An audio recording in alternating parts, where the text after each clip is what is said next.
Semangat pagi, sahabat Akmik Indo TV. Kami ada di studio berbincang kembali membicarakan apa-apa tentang UMKM.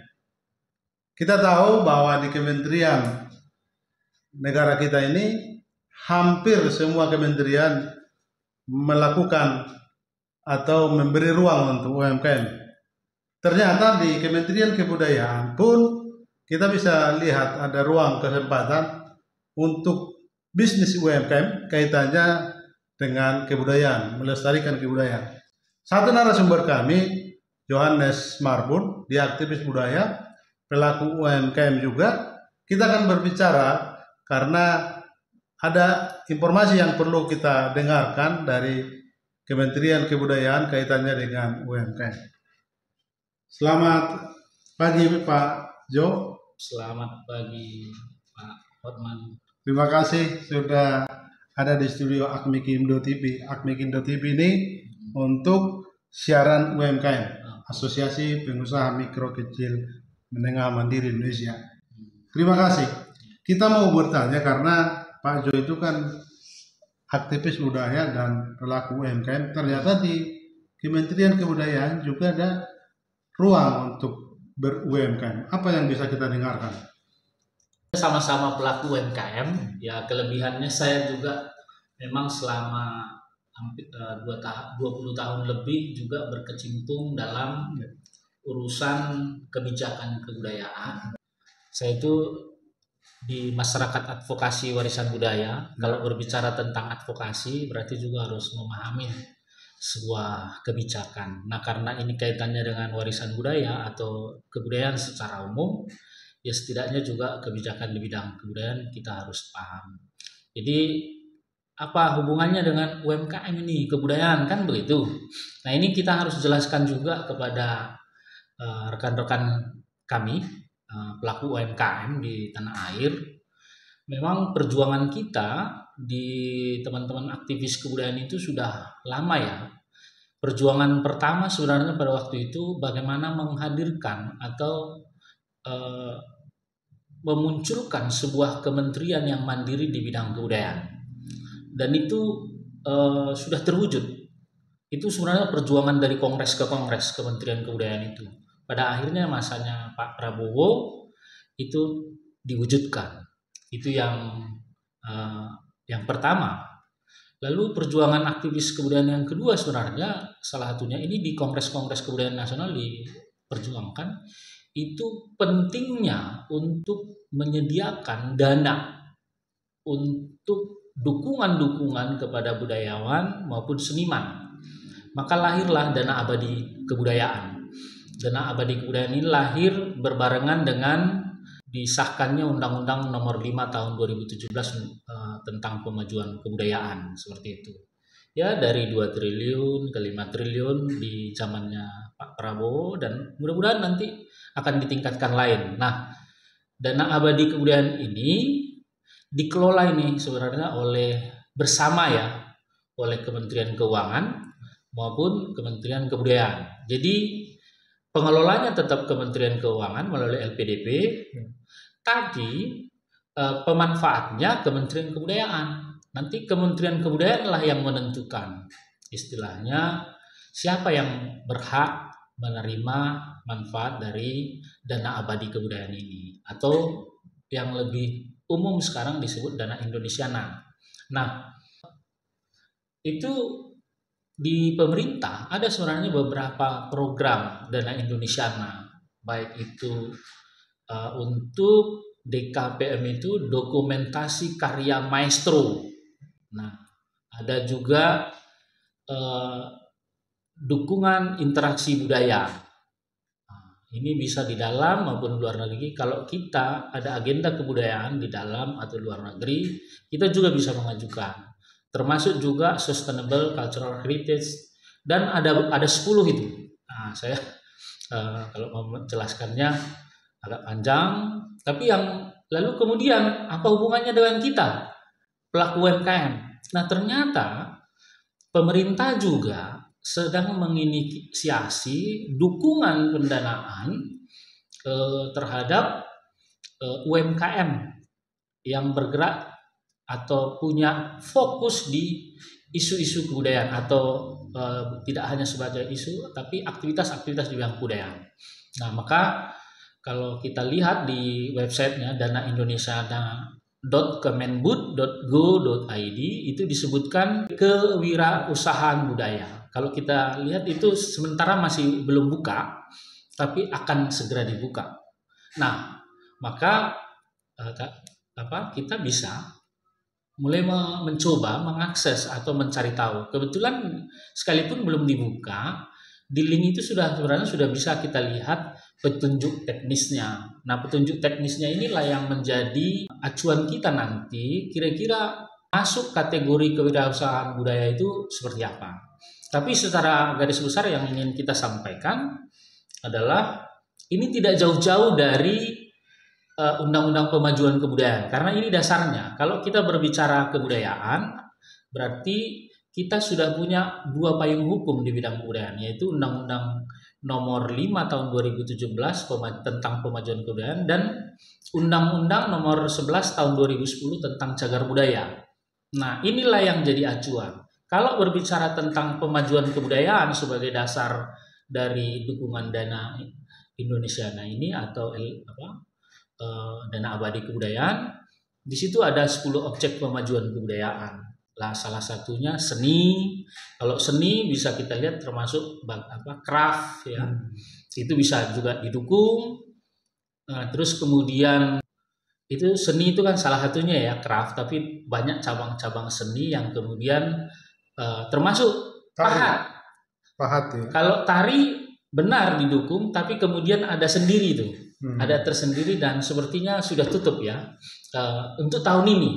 Tapi tahun depan pasti dibuka kan gitu. Tapi untuk khusus yang UMKM, kalau berbicara tentang craft atau pahat, ukir dan hal-hal yang berkaitan dengan komoditas ekonomi atau transaksi ekonomi, ya saya kira ini menjadi bagian dari usaha-usaha yang didukung melalui kewirausahaan budaya.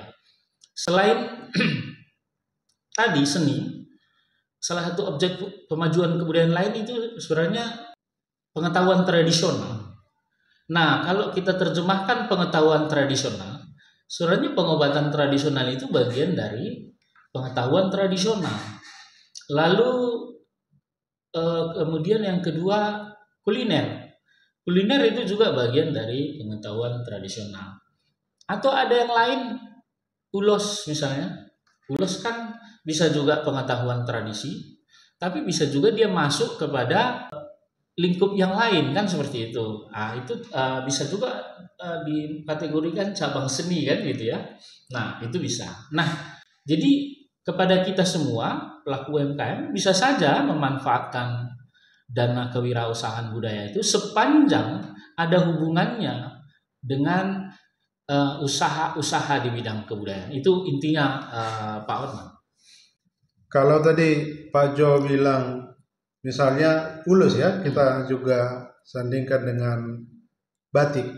Batik kan misalnya kalau kita pelajari kan banyak filosofi yang ada dikandung dalam batik itu. Apakah dalam hubungannya dengan kebudayaan, karya-karya kain tenun yang dari luar daerah selain Jawa misalnya diangkat kembali lewat UMKM, termasuk tadi filosofi yang bagus itu. Kalau batik tenun, sebenarnya kalau dalam konteks dana abadi kebudayaan atau dana Indonesiana tidak harus melalui kewirausahaan budaya, tapi bisa juga sebenarnya selain kewirausahaan budaya ada juga sebenarnya pendukungan karya kreatif Indonesia, itu dana Indonesia dan juga. Nah, artinya kita mau kita tawarkan apa? Ingin dalam konteks melestarikan tapi juga mengembangkan sebuah filosofi dari batik itu atau tenun yang kemudian bisa menjadi dikontribusikan untuk kepentingan yang lebih luas. Bisa saja itu masuknya justru ke PKK itu, karya kreatif inovatif seperti itu. Jadi tidak semua harus ke kewirausahaan budaya. Tapi kalau mencakup kewirausahaan budaya, berarti kan di sini sebenarnya berkaitan dengan usaha-usaha ekonomi, tapi yang bergerak di kebudayaan gitu, yang bergerak di bidang kebudayaan. Itu sebenarnya. Soal kemampatan tadi, saya tertarik mau bertanya Pak Jo, barangkali pengalaman terkonek dengan Kementerian Kebudayaan, kita bisa dapat nggak kemampatan untuk para UMKM di bidang kebudayaan itu, apakah dia seperti KUR yang diberi oleh bank atau apa? Seperti apa? Misalnya kalau ada dana abadi yang dibantu dari Kementerian Kebudayaan. Nah, kalau masalah teknisnya ini masih harus kita pelajari ya. Tapi kurang lebihnya sebenarnya nanti akan biasanya ya kalau dari pengalaman kita sebelumnya untuk dukungan dana Indonesiana untuk bidang yang lain atau kategori lain, istilah bukan bidang ya, kategori yang lain itu biasanya sudah ada template-nya. Nah, template-nya apa saja yang harus diisi atau hal-hal apa yang masuk dalam kategori kewirausahaan budaya nanti sudah ada itu. Kalau nggak salah kalau kita aksesnya itu ada, tapi lebih ke juknisnya ya. Kebetulan belum terlalu detail saya pelajari, tapi itu kaitannya juga memang nggak jauh-jauh dari usaha-usaha yang bergerak di bidang kebudayaan. Konkretnya suratnya begini. Kalau kita berbicara tentang kuliner, kan ada hal-hal yang sifatnya kuliner yang perlu kita kembangkan, tapi itu bagian dari usaha. Misalnya kalau kita orang Batak, kan ada kuliner-kuliner yang khas kita. Ya. Nah, ini kan juga bagian dari proses-proses yang bisa dikembangkan, kan seperti itu.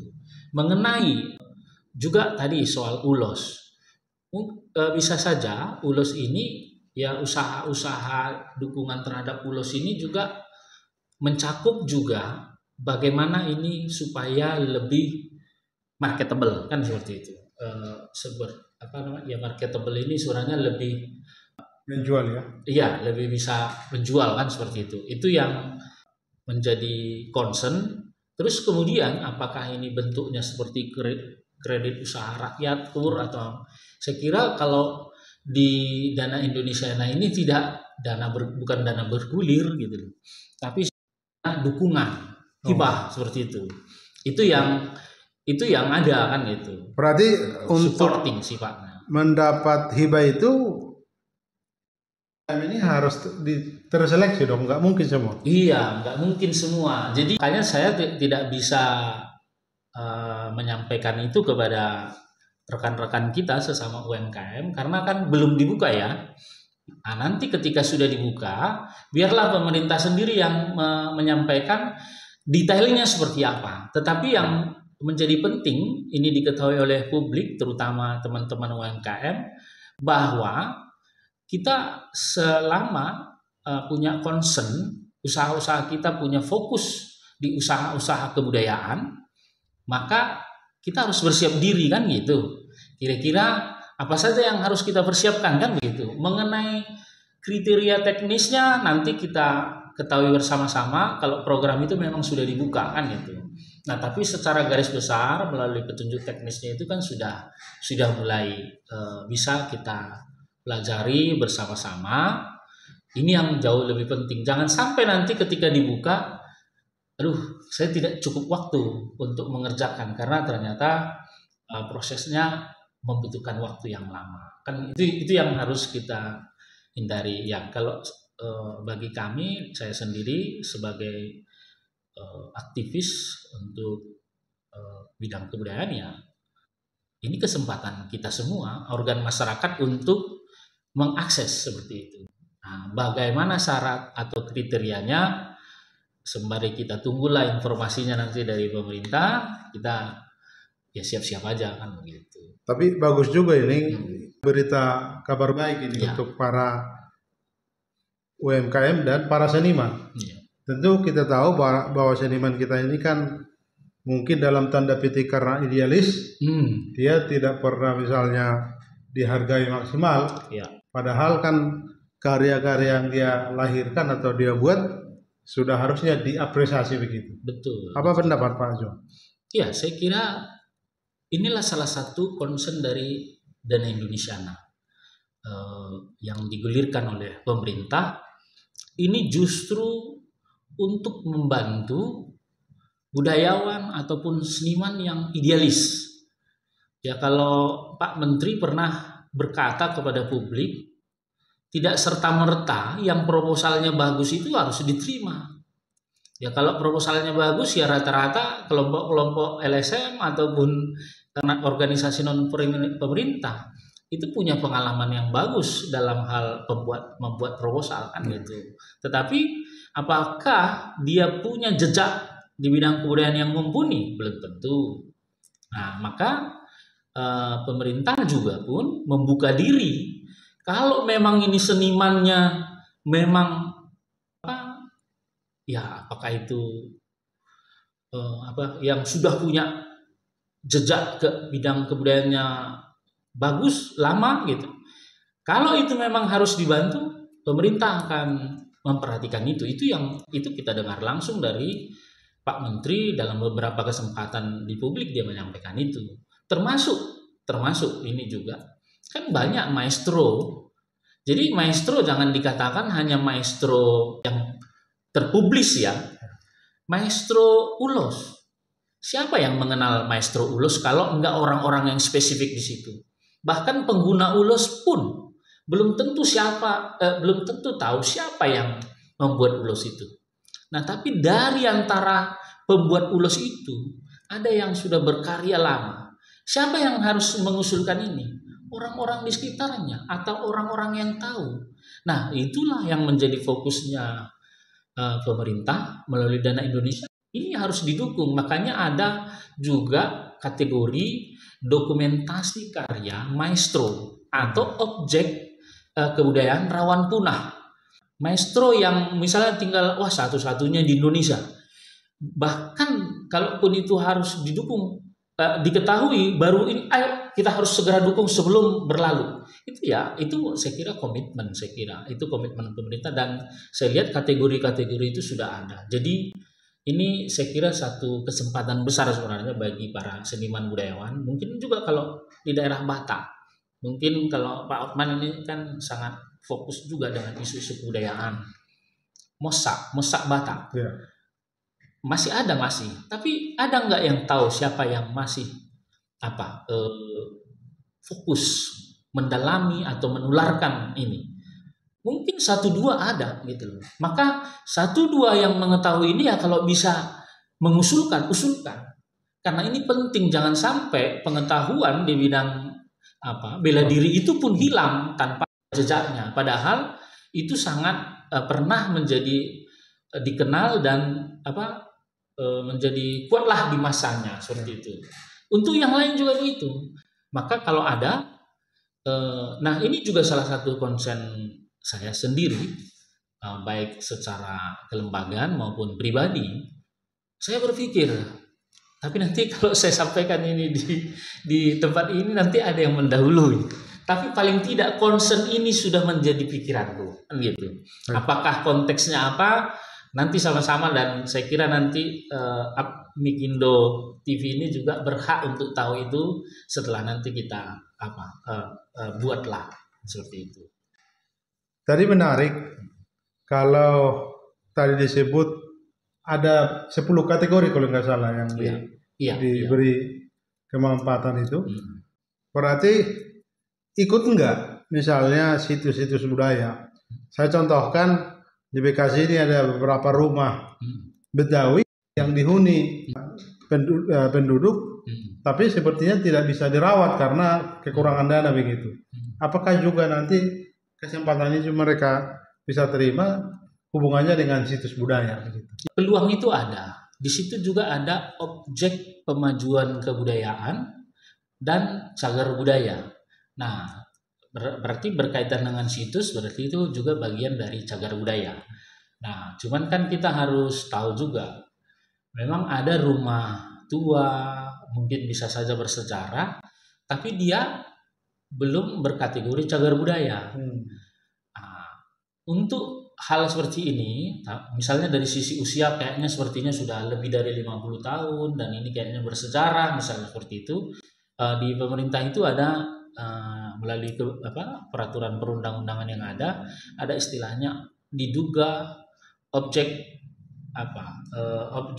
bukan ODCB, objek diduga cagar budaya, seperti itu. Sehingga kalau memang itu dirasa memang penting dan perlu, bisa saja mengajukan itu sesuai nanti dengan syarat yang ada di kategori objek pemajuan kebudayaan dan cagar budaya. Misalkan salah satunya ya yang mungkin bisa kita ungkapkan bagian inventarisasi. Misalnya untuk wilayah itu kita perlu inventarisasi. Itu satu hal. Yang kedua, bisa juga menyiapkan naskah akademik. Terus yang ketiga, bisa saja riset terhadap objek yang diduga cagar budaya itu misalnya rumah kuno begitu kan.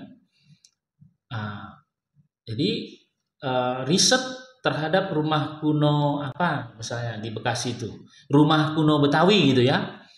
Dan kemudian outputnya apa? Harus jelas juga, misalnya buku dan film dokumenter. Khusus misalnya hanya film dokumenter saja kan gitu. Nah, itu juga kan nanti akan dilihat output yang ada itu kira-kira sebanding nggak dengan anggaran yang diajukan. Kalau nggak sebanding ya kadang juga ya ini harus direvisi atau disempurnakan, atau ya karena sudah sama-sama diriset, kalau ngeriset sambil ngevideoin misalnya, kenapa nggak sekalian produknya selain video ya buku sekalian, toh yang dibicarakan itu tinggal dituliskan kan misalnya. Jadi artinya lebih bermanfaat karena ada dua outputnya, buku dan film misalnya seperti itu. Jadi itu sangat terbuka lah, ada peluang itu seperti itu. Jadi tertarik menanyakan karya misalnya buku. Kalau itu misalnya folklore atau cerita rakyat, kalau di Batak itu turi-turian kan kita semua suku bangsa di negara ini kan punya mitologi. Dan tidak semua dicatat itu atau dibuat dalam literasi buku. Apakah ke depan juga ada kemungkinan misalnya para UMKM yang bergiat hanya mengumpulkan dengan buku kecil, tapi itu dijual, itu menjadi produk budaya, folklore itu ditulis begitu? Iya, saya kira itu sangat memungkinkan ketika kita menulis folklore atau cerita rakyat ya, atau mungkin juga legenda atau yang lain, ditambah dengan pemahaman-pemahaman yang saya kira bisa kita wariskan kepada generasi berikut dalam bentuk buku. Misalnya ada yang ingin menjual itu karya-karya itu, ya saya kira itu sangat memungkinkan. Hanya tinggal seperti apa kriterianya, atau ya kriteria lah kita bilang, syarat-syaratnya nanti kita harus menyesuaikan juga menyesuaikan ketentuan yang dibuat oleh Kementerian Kebudayaan. Nah, saya kira itu menjelang dibuka atau pada saat dibukanya program itu biasanya sudah dicantumkan itu kira-kira kriteria-kriteria yang akan didanai. Karena apa? Saya katakan, karena kan gini, kategori yang dibuka pemerintah itu kan mencakup banyak hal sebenarnya. Nah, kadangkala kita mau bicara, saya mau melakukan riset tentang ulos misalnya. Ternyata kan riset tentang ulos ini tidak masuk di kewirausahaan budaya, tapi di kategori lain masuk sebenarnya gitu. Nah, artinya karena kebetulannya sudah tutup, berarti kita tunggu tahun depan kan gitu, atau kita menunggu saat itu dibuka kembali kan gitu. Nah, jadi tidak semua hal bidang kebudayaan itu masuk pada kategori yang sama. Kalau kita mau bicara tentang pengembangan tenun ulos misalnya, itu bisa masuk ke karya kreatif, inovatif kan gitu, karena pengembangan kan.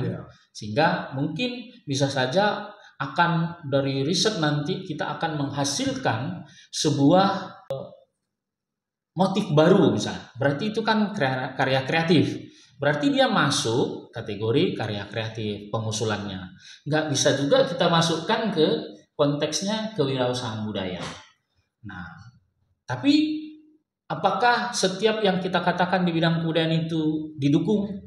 Didukung, tinggal kategorinya saja. Beberapa kategori untuk sementara sudah ditutup.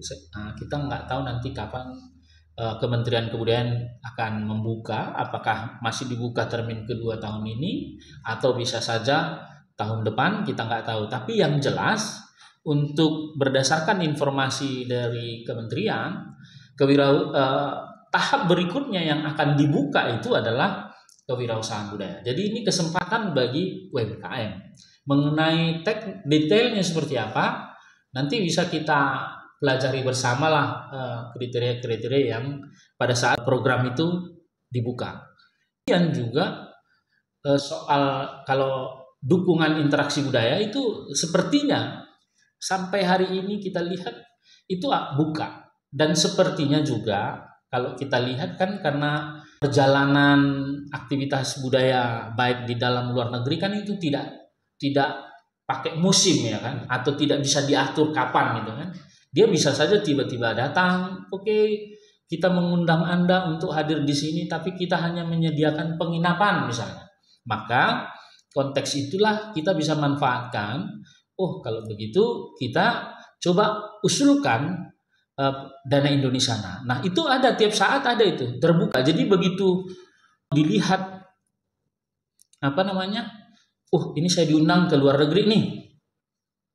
Tapi kok transportnya nggak didukung ya?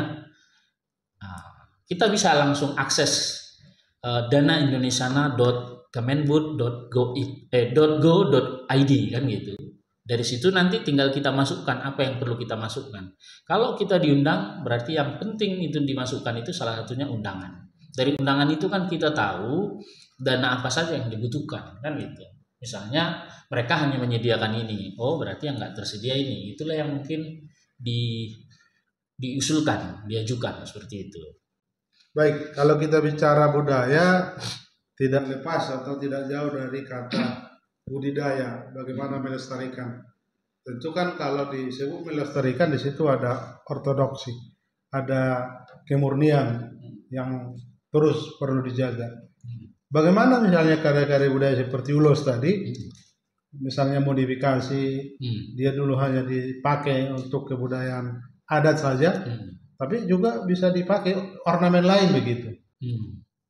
Iya, kalau saya melihat bahwa ini menjadi penting ya untuk kita diskusikan bersama, maka dalam perspektif kebudayaan itu kan nggak jauh-jauh dari sejarahnya. Sejarahnya dulu ulos itu untuk apa, kan begitu. Itu dulu. Dari situ kita tahu perubahan. Ulos itu sebenarnya kan untuk menghangatkan tubuh misalnya seperti itu. Nah, tapi kan dalam perkembangannya orang hanya mengetahui ulos itu sebagai benda. Benda yang dipergunakan untuk keperluan adat atau kebudayaan kita kan seperti itu.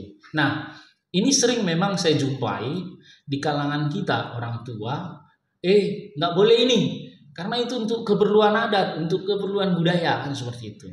Nah, memang ini ada baiknya diskursus itu tetap kita lakukan untuk mendalami sesungguhnya esensi atau substansi dari kebudayaan itu sendiri dan kenapa kita harus lestarikan itu. Nah, kalau kita tadi kembali pada soal-soal sejarah, bahwa sejatinya ulos itu adalah untuk menghangatkan tubuh, atau bahasa kerennya sekarang adalah pakaian pada masa lalu, karena memang daerah kita itu daerah berbukit yang dingin, apalagi di Humbang ya, di kampungnya Pak Hotman ya, sangat dingin, sehingga hal-hal itu sangat dibutuhkan. Namun demikian, itu barang langka, di zaman dulu itu barang langka, tidak semua orang bisa mengakses, karena butuh keterampilan untuk membuat itu, dan ketika dibuat tidak semua orang bisa mendapatkannya kan begitu, sehingga dalam konteks tertentu ini menjadi barang penghargaan lah, semacam wah saya senang sama dia maka saya hargai. Tapi yang menarik di sini, inilah bedanya dari barang pakaian biasa ya. Dalam konteks membuat ulos pun orang sudah mempunyai nilai-nilai filosofis. Ketika itulah sebenarnya kebermaknaannya. Jadi ketika diberikan pun sebenarnya ada perlambang-perlambang ataupun hal-hal yang sifatnya penting diingat, termasuk kepada yang menerima ulos itu kan gitu. Nah itu sih, sehingga kalaupun ada hal-hal yang pengembangan dari situ, saya kira sah-sah saja selama kita memahami esensi sesungguhnya dari ulos itu sendiri. Jangan sampai kita melakukan sesuatu itu, kita kembangkan, tapi kita tidak paham dasarnya. Sehingga apa? Ketika dikembangkan, ternyata keluar dari konteksnya kan begitu. Ini yang kemudian akan terjadi nanti semacam anomali di tengah-tengah masyarakat. Selama itu menjadi bagian dari pengembangan yang tidak melunturkan semangat-semangat lamanya, filosofi yang ada di awal, ya saya kira bisa saja dan itu sangat dimungkinkan untuk pada masa-masa yang akan datang seperti itu. Apa himbauan Pak Jo bagi para pelaku UMKM barangkali untuk menunggu kesempatan dari Kementerian Kebudayaan untuk menyentuh bisnis di UMKM hubungannya kebudayaan tadi? Ya, UMKM kebudayaan sebenarnya punya kesempatan yang luas ya untuk mengembangkan diri atau mengembangkan usahanya, karena keberadaan kebudayaan itu sendiri, kebermanfaatan kebudayaan itu saat ini juga semakin meluas. Tidak hanya menjadi bagian dari aktivitas keseharian kita, tapi juga bagian dari proses-proses diplomasi. Nah, ketika berbicara diplomasi, kita bisa juga membuka ruang-ruang atau peluang pasar kita di luar negeri. Karena ini bagian dari strategi diplomasi kita. Kebudayaan itu strategi diplomasi, termasuk perangkat-perangkat yang kita gunakan, bahkan yang kita perjualbelikan gitu loh.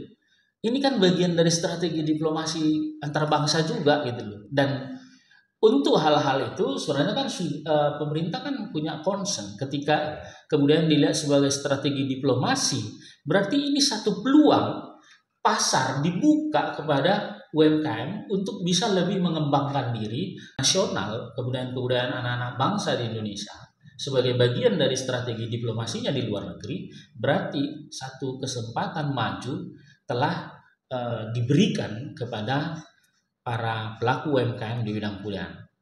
Pertanyaannya, siap nggak kita memanfaatkan kesempatan yang ada? Itu yang pertama. Yang kedua, lebih jauh dari itu, pemerintah juga membuka kesempatan untuk mengakses dana-dana kewirausahaan budaya. Sekalipun pada kesempatan ini tidak detail kita sebutkan, tapi percayalah, pemerintah ketika membuka programnya tentu didasarkan kriteria ataupun aturan-aturan main yang juga sesungguhnya menyesuaikan dengan apa yang bisa kita lakukan terhadap itu. Makanya persiapkan diri aja.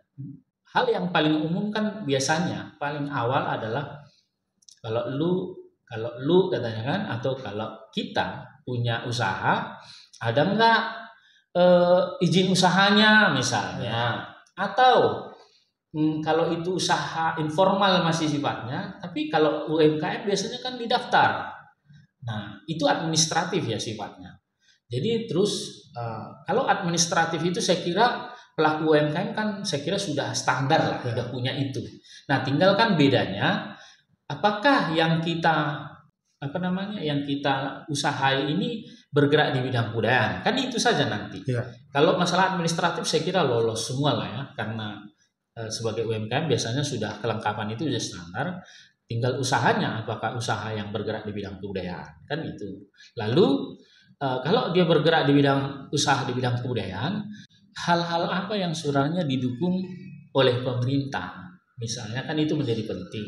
Apakah modalnya yang didukung, ataukah pengembangan usahanya dalam artian misalnya ini saya mau perindah ini tempat ini, artinya dukungan terhadap revitalisasi tempat supaya lebih marketable misalnya seperti itu, atau seperti apa itu sambil kita dengar istilahnya hal apa yang didukung, karena tentu kalau ada dukungan tidak semua hal mereka akan dukung, tapi ada hal-hal yang misalnya saya bantu modalnya, saya bantu ini kita dengarlah nanti dari pemerintah atau pengumuman yang ada seperti itu. Terima kasih Pak Jo, Iya. sudah sangat banyak kita dengar tadi wirausaha di bidang kebudayaan. Iya. Terima kasih. Terima kasih.